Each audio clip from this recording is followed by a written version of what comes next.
Good evening. It is Thursday. Sorry.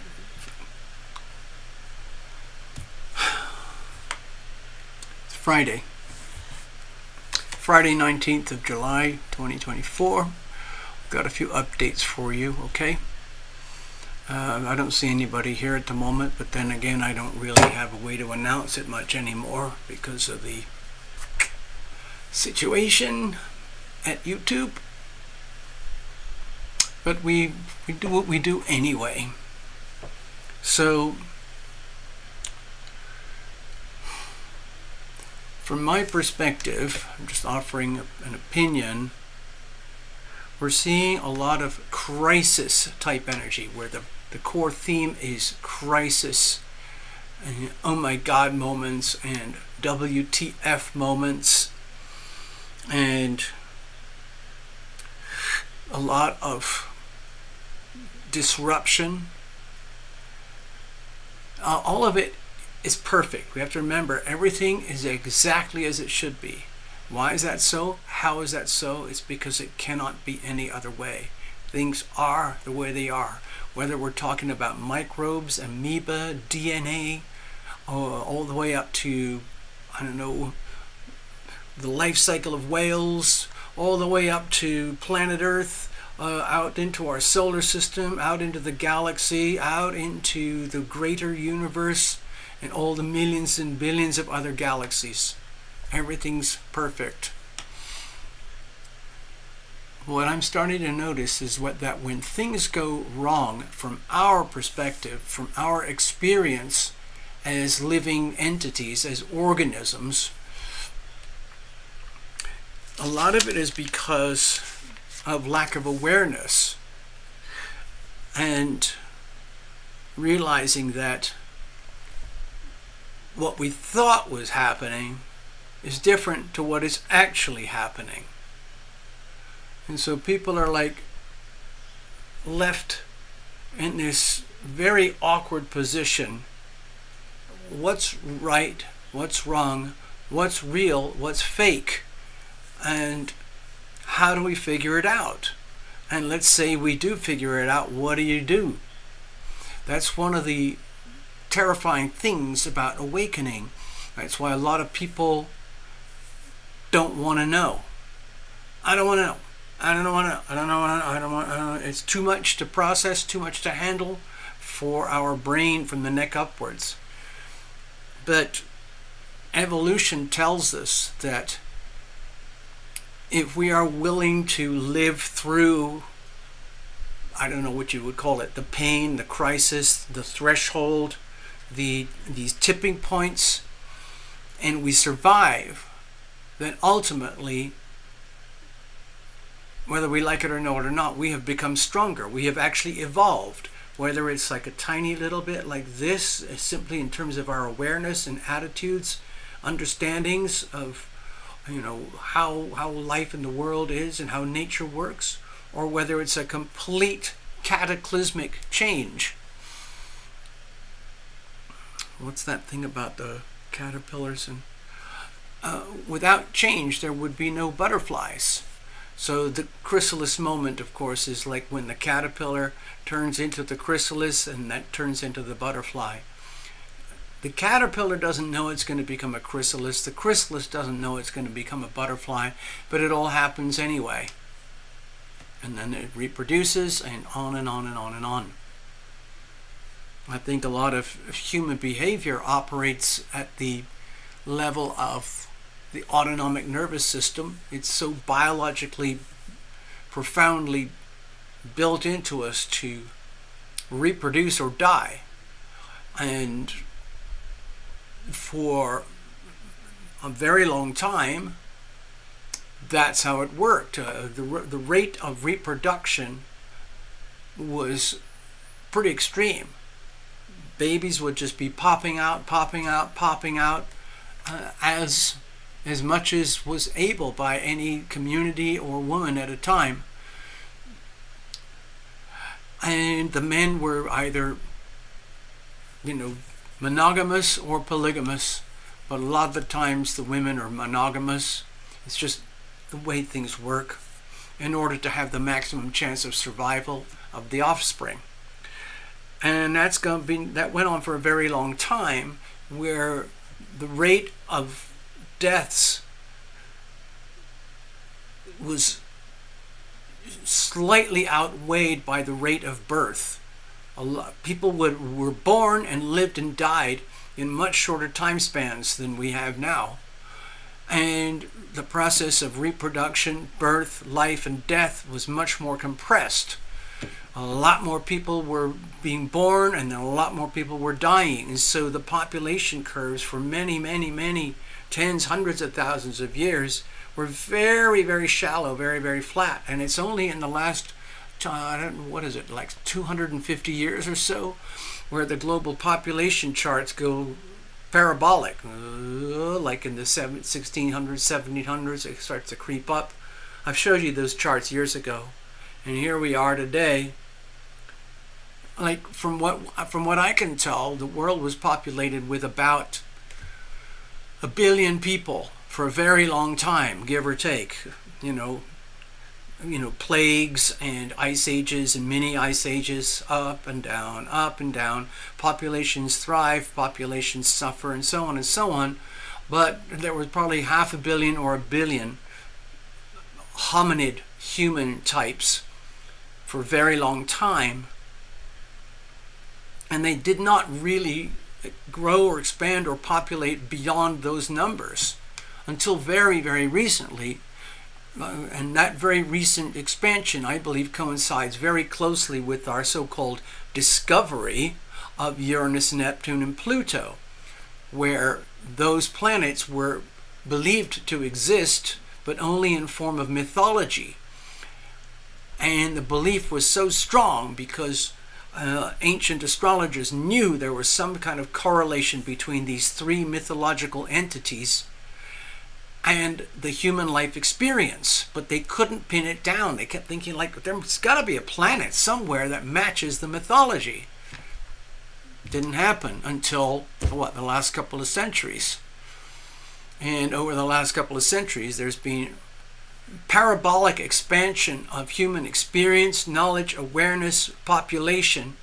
And I believe a lot of that correlates with the so-called discovery of Uranus, Neptune, and Pluto, where those three planets are now fully integrated into the human life psyche experience, well, at least for astrologers and people like yourselves.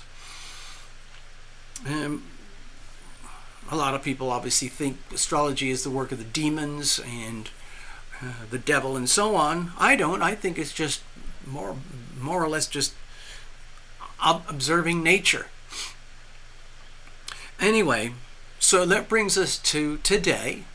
And every now and again we go through different chapters and cycles. We've talked about the Pluto cycle, which is roughly every 248 or 50 years. The Neptune cycle, about 178, whatever it is. The Uranus cycle, about 84 years, and so on. And Saturn down to 29 and a half, Jupiter down to 12. So that correlates with the distance away from the sun. Anyway, what I wanted to show you was a little different version of my astrodoodle. I'm only highlighting a certain key theme that I think needs to be brought to the open, into some sort of discussion. Okay? It looks like this on my astrodoodle. Cheers, just water.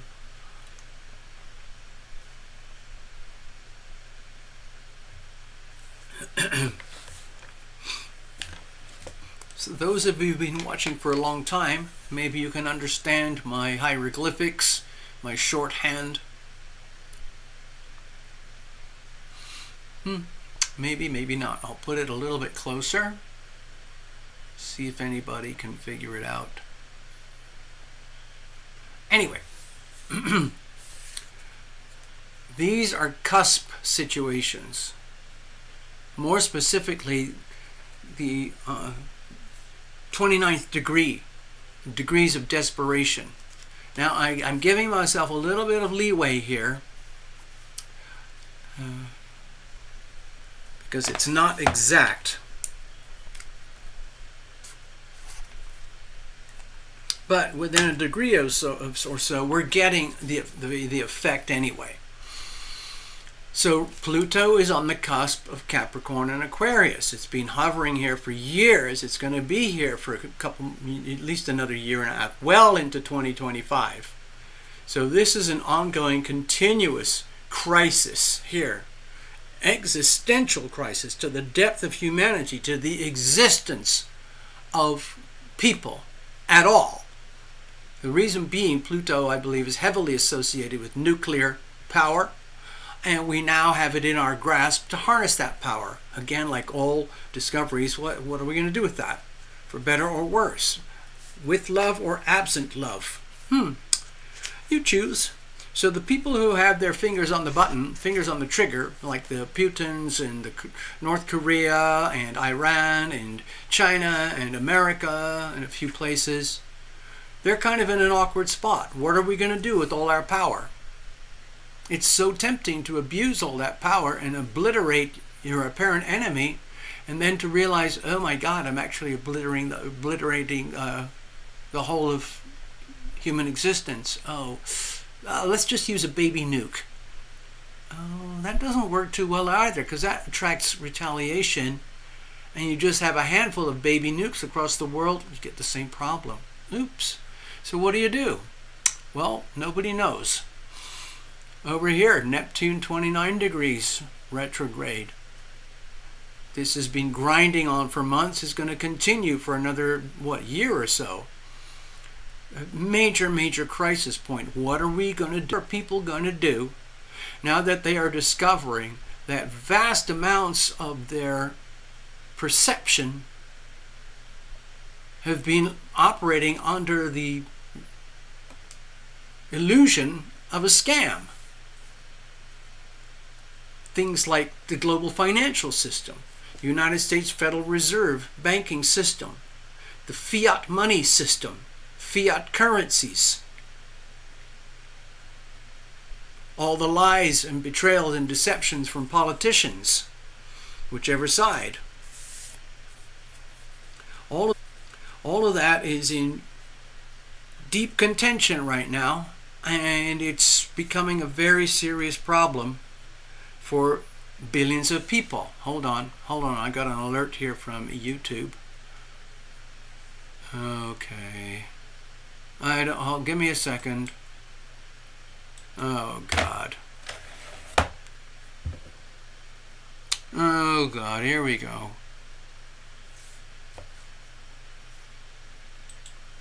Okay.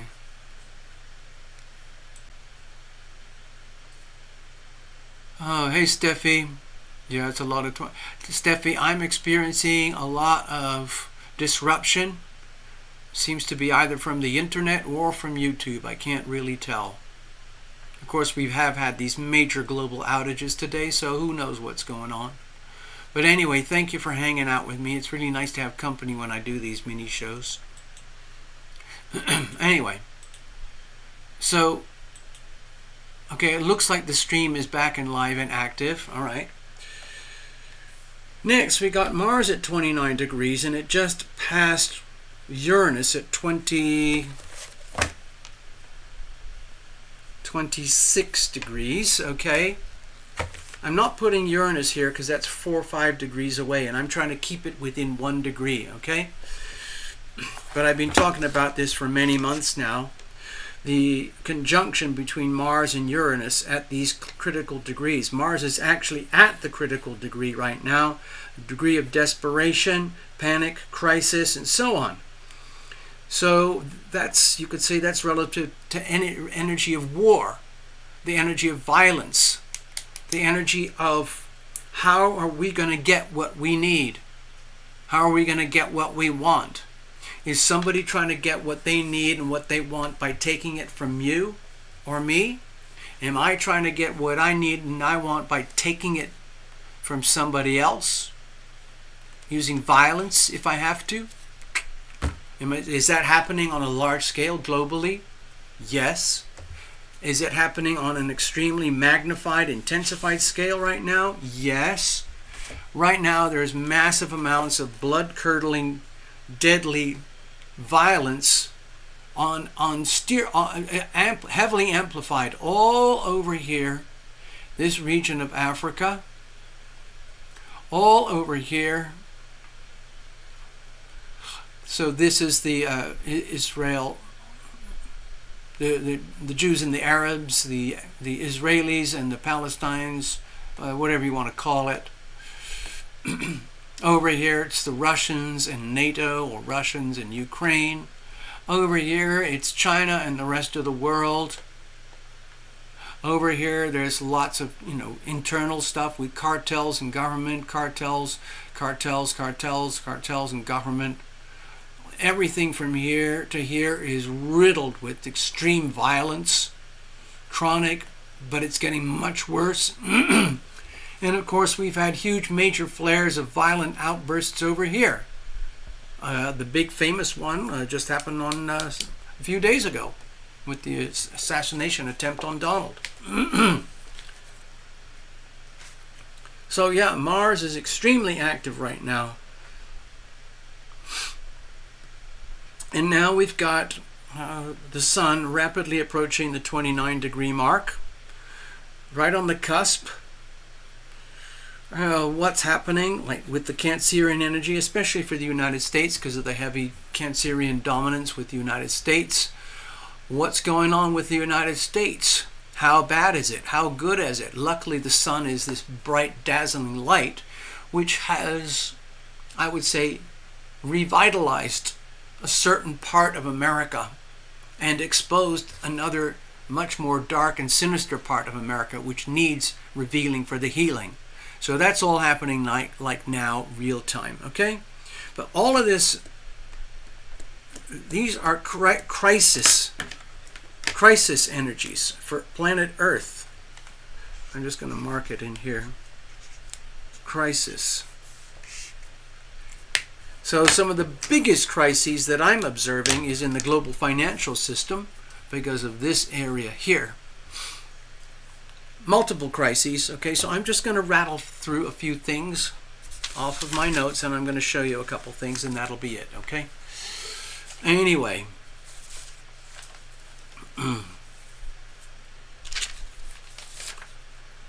I guess I'll start with the end.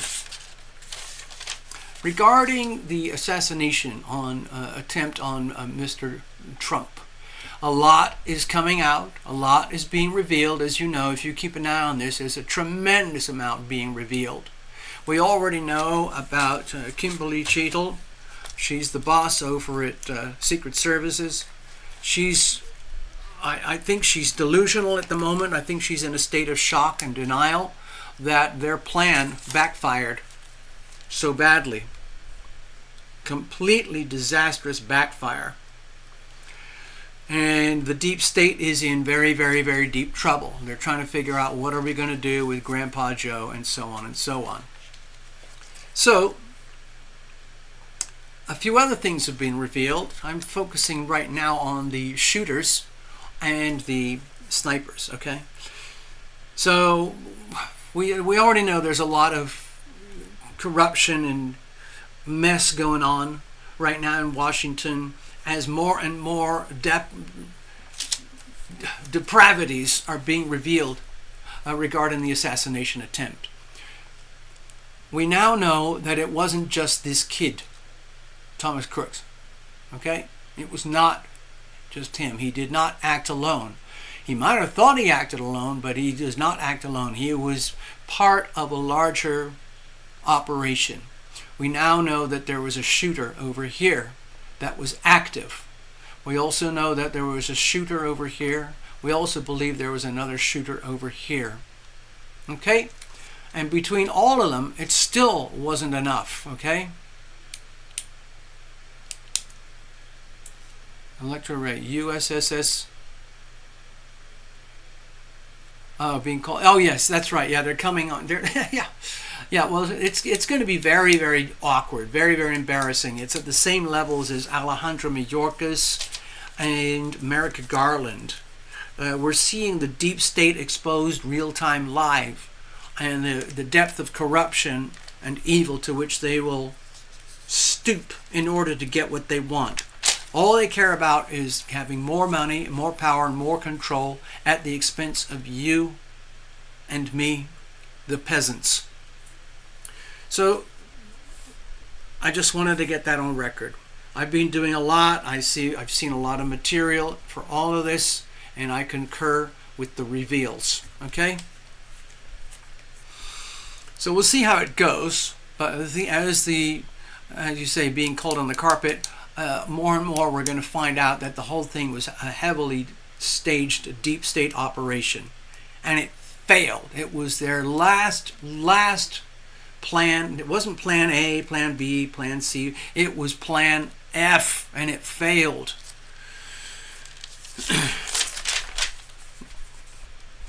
Okay, I'm going to go over here. Hang on a second. Hi Steffi, hi Electra Ray. Thanks for hanging out with me. It makes it a lot more fun.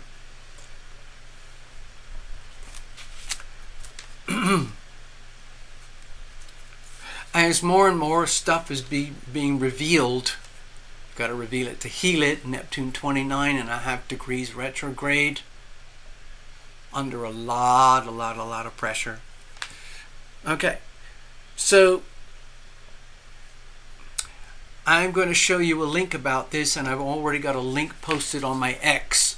There's stuff that I really am not doing on YouTube, and I've decided to post it on X. That's TarotLumination over on X, and I urge people to go there.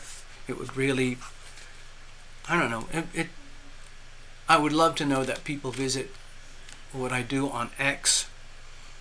More and more validation, okay? So, yeah, it is desperation on an astronomical scale. The global banking system, regional banking system, the central banking system, all of it. The SWIFT system, the Bank of International Settlements, the International Monetary Fund, the World Bank, every central bank around the world for every single country. It is radical desperation right now. Nobody knows what to do except to just keep going, doing what they do already, which is to follow the Fed and print more. Anyway, I'll come to that in a second. One thing I really enjoyed today was a deep state revelation triggered by the assassination attempt on Trump, which led to a very spectacular, successful Republican National Convention in Milwaukee, Wisconsin. And of course, that sent shockwaves across the world, depending on what side you are. Anyway, at that time, at that conference, the vice president to be was announced. That's J.D. Vance. And almost instantly, a lot of controversial stuff started to come to the surface. People wanted to know, like, who is this guy? Wait a minute. We thought it was going to be so-and-so. I thought it was going to be Tulsi. I thought it was going to be Nikki. I thought it was going to be Vivek. I thought it was going to be Doug. Maybe it was even going to be Tucker Carlson or Ben Carson. Who? J.D. Vance? Anyway, there's a lot of reasons that Trump chose J.D. Vance. And then there's this wonderful character, Whitney Webb. She does deep dive stuff. It's very hard to reach her directly. You have to go through these secret channels and everything. Anyway, she does a lot of deep state work. And she lives outside the country. And she connects with a channel called Redacted every now and again. And what she is exposing is basically a huge reveal about the Uniparty. Even today, despite what Donald is preaching about how we're going to, eliminate the deep state will continue anyway, because it has to. It's like every 4 years somebody gets to be in the office that looks very important, and they get to hold the steering wheel, and they get to talk on TV and travel around and do apparently important things. But really, there's very, very little wiggle room on that steering wheel for what happens with the country, because behind the steering wheel is the deep state. That's the banking system. In other words, at the very pinnacle, the very, very pinnacle of the pinnacle, is the United States Federal Reserve Bank and the banking system that essentially owns the federal government and tells the federal government what to do and how to do it. And then the storyline is reversed to make it look like the Treasury and the White House is giving guidance to the Federal Reserve so that people can't figure out what's actually happening. And you kind of have to just follow the money, and deep inside the system, going on since the Bush era, apparently what Whitney is revealing is something that I knew about a little bit, but I didn't know the depth of it. The main theme of the storyline was the revelation that J.D. Vance is connected to this guy, Peter Thiel, who's deeply bedded with Palantir. Palantir is the subcontractor of choice for the federal government. FBI, CIA, NSA, IRS, whatever department, for data. And the data is specifically on you. Palantir is the big monster surveillance machine. But it's a separate organization. So it's not part of the federal government. The federal government contracts with Palantir to access astronomical amounts of data and information. Whatever it is you bought with your Visa or debit card or MasterCard in the last few months or years. Where did you go to school? What are your political beliefs? What are your religious beliefs? What's your DNA? And so on and so on and so on. Did you buy any ammo recently? And so on and so on. Are you a BLM supporter? So Palantir claims that it's neutral. Okay? Like, we don't favor the left, we don't favor the right, we're just a subcontractor for the federal government fulfilling orders. Like, here's an invoice, okay? Here's the invoice for the month. Send it to the FBI. Okay, we got another bunch of work to do for the CIA. Okay, we did all that. Here's the invoice. Billions and billions. Palantir is very, very big. Okay, it's very closely connected with Elon Musk. Elon Musk and Peter Thiel are very closely connected because they were the founders of PayPal. Huh? Anyway, the dots go on and on and on, but it was a beautiful story about how it's all like super connected. But the theme, the point that Whitney was trying to put across in a very sort of polite, non-accusatory way is that even if Donald Trump comes in and says, we're going to obliterate the deep state, we're going to reconstitute the Constitution, make the world amazing, safe again, Palantir is still going to be there, doing what it does. And Donald's going to need it. And J.D. Vance is very, very close to all that stuff. J.D. Vance would not be where he is today without the hand of Peter Thiel on his shoulder, giving him the nudge and the support. Interesting, huh? Also, here's another thing I think is interesting. We all know that Grandpa Joe and the left-wing Democrat crowd are in a state of deep desperation, crisis. They're trying to figure out what to do because Plan C, D, E, F, G failed. That was the final plan.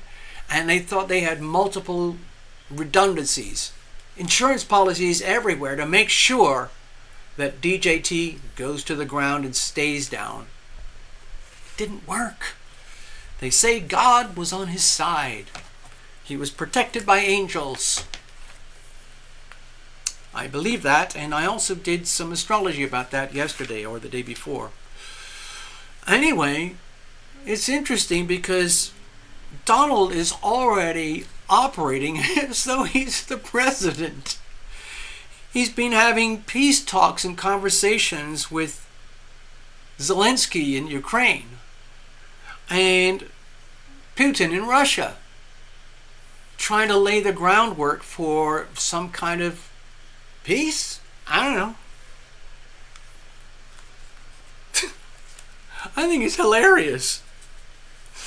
There's a guy, Viktor Orban. He's the president, leader, whoever, over in Hungary, and he is the interim leader of the European Union Parliament right now. And that's become a huge, huge problem for the European Union, because the European Union is deep globalist, deep state, hardcore, radical, left-wing, carbon, eat your insects, CBDCs for everybody, mass surveillance for everybody, get rid of the cows, the pigs, and the chickens, and the ducks, and the turkeys, and the seafood. You have to eat manufactured meat. Okay. So anyway, Viktor Orban doesn't like that stuff. He's very pro-nation, pro-nationalist, populist type of guy, very, very aligned with Trump. Same thing with Nigel Farage over in England, and the French lady in there on the right-wing party, and same thing with Javier Milei. There are all these like rebels all across the world who are basically resonating with the same theme as Donald Trump. We want our sovereignty, we want our freedom, we want the right to speak our mind, and we want the right to protect and defend ourselves and claim our sovereignty and our wealth. Anything bad about that? I don't think so. That's what I want. However, I'm technically an extremist. I'm technically a radical right-wing extremist. I don't think so. I think I'm just a guy with sort of common sense. It's just like, that's all it is to me. Anyway, they're forcing people to take sides and divide and everything like that. It's terrible, terrible, terrible. Anyway, Viktor Orban over there in Hungary, he is also trying to work on peace things going on, so that the whole NATO Europe thing doesn't get sucked into World War III with Russia, China, and all of that. The problem is the European Union, they hate his guts because he's getting in the way of, guess what? The money. War equals money. War equals big, big, big money. World War III is potentially the biggest money-making racket since, 1945, okay? Hungary and Viktor Orban, they don't want that. Hungary is very close geographically to Russia. They don't want the war. They want to be Hungarians. They would like Russia to be Russians. They would like Ukrainians to be Ukrainian, Polish to be Polish, Lithuanians to be Lithuanians, Estonians to be Estonians, and so on and so on and so on. Screw the European Union, globalist, zero borders concept. It's turned out to be a horrific failure. The only people who benefited are the bureaucrats. Freaking communist bureaucrats. Anyway, I was glad to see that story. It made me chuckle. Next story. It's going to be another one of those, I told you. Told you so. Banks in China. More and more and more banks are imploding live, real time. They're literally just shutting the gates, sucking all the money that they got left in the vaults and sending it over to Xi Jinping and the Chinese Communist Party, and screw the people. That's it. That's their plan. That's how the CCP is now funding itself. Also, so that aligns with Uranus at 26 degrees, just passing by Mars, with Mars just passing by at 26 degrees, Mars heading now to 29 degrees and soon to Gemini, and so on and so on. So the China crisis, the China financial crisis, is already in full flood. It's a flood of crisis, which mimics very, very closely the flood of crises that's going all over China. If you think it's bad up there in wherever it was, Michigan or Houston or India, you should see what's going on in China. Whole cities are just being wiped out. Whole sections of China, our agriculture, just obliterated, wiped out. It's going to mean famine, disease for millions. That's what I feel. And at the same time, Mr. Ping is doing everything he can to print more money to try and keep up with the United States Federal Reserve Bank printing money. And it's not possible. We have the biggest, fastest, meanest printing presses in the world. And we have Jerome Powell with his finger on the button. They're just basically creating more and more currency, which will be used to soak up all the bad debt and make it look like America's doing fine. And all the retail banks will look like they're doing fine. We do that because we can, and there's no other plan. So right now, it's getting pretty urgent. I was watching Gregory Mannarino earlier today, and he says, in his own words, we're basically reaching a major crisis point where if you want to play the game, you can. And the way you play it is understand that the stock market, the Dow, the S&P is going to go up and up and up and up and up and up and up and up. And all the politicians and pundits are going to claim that you can see America's doing great, better and better and better every day. While in fact, the value of your dollar is going down and down and down and down. So we, the people, effectively become poorer by the day. I know I'm feeling it. It's really painful. The amount of extra money I got to spend on food and gasoline, it's, I don't know. Anyway, for some people it doesn't matter, but when you're on when you operate on like micro budgets, these things are very critical. Hold on. Hey, Steffi. Yeah, thank you, Steffi. Very, very good point. People should read that in the chat. Well done. And we're still outsourcing. Ford is now going to outsource to Canada a little bit because there's so much demand for the regular old F-150 truck. Or also, who was it who's sending to Mexico? I can't remember. It's all about slave labor. Cheap, cheap, cheap, cheap, cheap labor. And corporations don't care if they destroy a town or a state by pulling out their corporation. They don't care. Okay, the next degree of desperation, again associated with money. The currency war, which is the war of all wars. It is where World War III is actually being conducted. We're being shown that there is war in Europe, Southeast Asia, Africa, Central Europe, and so on and so on. But the real war is in the FX markets, the foreign exchange currency markets. That's where all the big central banks battle it out to outprint each other so that they can try to hold some parity. The United States is doing a spectacular job of holding its ground. So, anyway, I'm not a financial advisor, but Gregory has basically said it's come to the point where it's very, very blunt. It's very, very simple. There's nothing we can do about what the Fed is going to do. So let's just make decisions accordingly.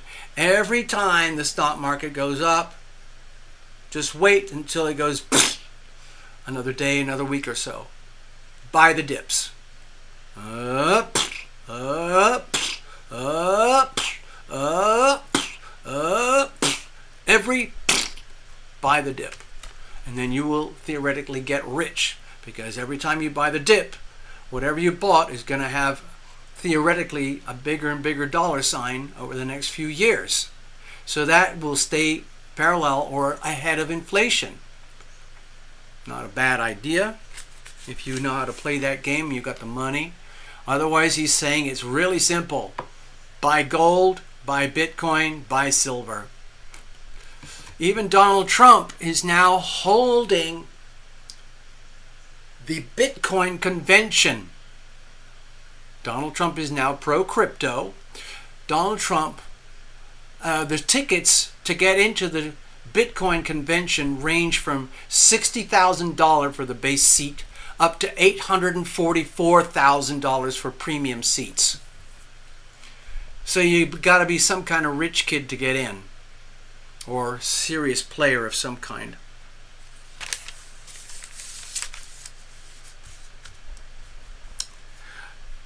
Yeah, I think I've just shared what I wanted to share. There's lots more going on, but those were the ones that really struck me as very important today, because I'm looking at it from the alignment with the crises points, with the 29 degree marks, and how we see that and how it plays out in the experience with people across the world.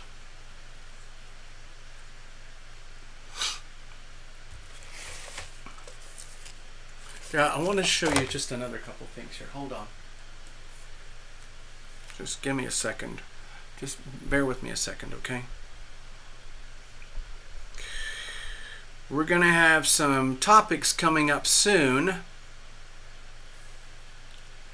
I'm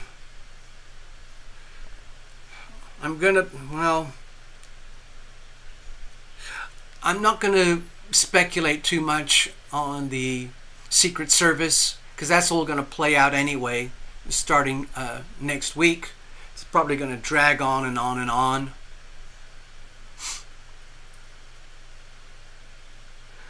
But with all these, with Neptune and Saturn and Pluto retrograde, and we got Mercury retrograde coming up in a few weeks, okay? Just remember that. And Love Triber was reminding me that sometimes the 1 or 2 weeks just before Mercury goes stationary retrograde, that's when we can also have a lot of chaos.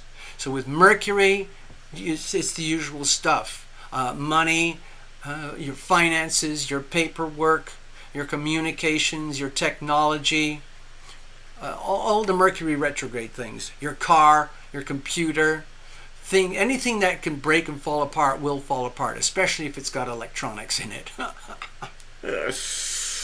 So we'll see how that unfolds.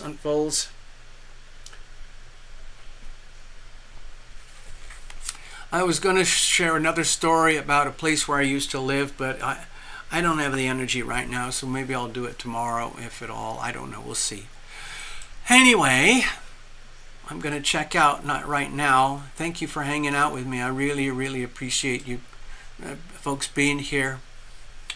I'm going to move this. Once this is all processed on here, I'm going to start dumping everything onto my X. Okay? Because it's much safer over there than it is here.